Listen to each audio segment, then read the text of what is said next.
Hello and welcome back. So today I just want to talk to you about a conference experience I just had, and this was at the American Control Conference 2021. Now, last year I went to the American Control Conference 2020, and this was in Denver, purportedly. It was all through Zoom. And Rushi and I organized a conference, a workshop at the conference, if I can just get this focused. Boop, boop. There we go. So we organized a conference a workshop at this conference, and this was exploring the interplay between dynamical systems and function spaces. And we talked and we had a lot of really big people over there, including Henning Lang, J.B. Lasserre, we had Ben Russo, we had Ram Vasudevan, Umesh Vaidya, and etc. I hope I'm not forgetting anybody else. But yeah, it was an excellent workshop as far as on paper, and I really enjoyed conducting it and running it. Although when we actually ran it, I was running on no sleep because I made a last-minute talk just in case somebody didn't show up. And so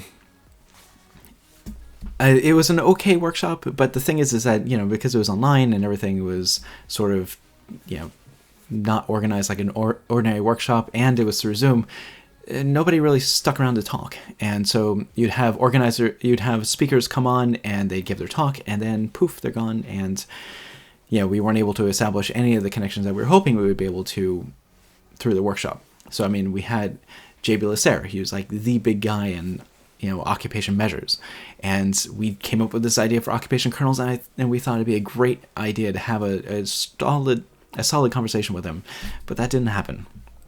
And so that was very disappointing, and I didn't really have a whole lot of high hopes for the ACC 2021. If you take a look at this, ACC 2021 was held at New Orleans, but it's virtual, so I mean, what does that even mean? And so all it really seemed to turn into was that on their website they have a bunch of pretty pictures of big purple and green and Mardi Gras and all these other things, and man, that building looks fantastic.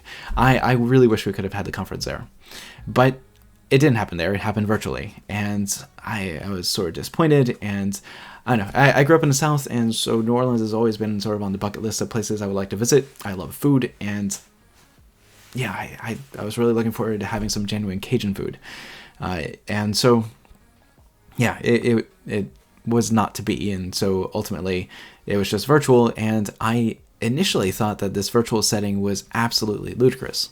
If you have messed with the SpacialChat thing before, and this is the first time I ever did it, you'll find that it's weird. You have a whole bunch of little bubbles and circles. Let me show you. I took a screenshot. So you have all these little bubbles and circles, people like hopping around and chasing each other. You can only hear the circles that are close to you. So if two circles are adjacent, then you can talk to each other. But if there's like more than a circle distance between you, their voice starts to dim down, just sort of like in an actual regular conference room. And people would like pop in and they land on top of a poster, and then sometimes they'll forget to move, and then you just have somebody just sitting on top of your poster, and like you can't do anything about it. And at the top middle, you have basically people giving their 3-minute talks. This was just a bunch of pre-recorded talks that people submitted, and the ACC just ran it in a loop. And what's interesting is that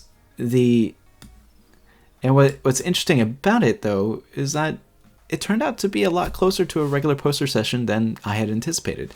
The whole thing of just basically like being able to isolate yourself from the rest of the room and talk to somebody made a huge difference as far as like having one-on-one conversations. I didn't have to worry about my conversation being leaked to the whole rest of the Zoom meeting, and I could just find somebody who put their little bubble next to those little green bubbles next to my poster, and then I can just hop over there and just talk to them real quick. And it honestly was surprisingly effective. I talked to a few different people, and I might have even scored a couple collaborations. And if I talk to you, send me an email. I do want to follow up on those conversations. And so I thought this was really interesting. And at first I thought this was a circus. I invited my wife over to look at my screen, and we had a good laugh at it. But at the end of the day, it was actually probably the best you could do in given a conference in online. I mean, It was better than most of the other conferences I've been to, which are basically you just sit back and you just watch a whole bunch of people talk in Zoom, and almost always people have like slides that are just boringly sliding through. This added a whole degree of interactivity and engagement that I didn't really think was going to be possible. If you were on the internet back in the 1990s, this reminds me a lot of the SpacialChat, where you basically are a whole bunch of little small smiley faces and you can move around, and you had like little chat bubbles. Anyway, don't worry about that.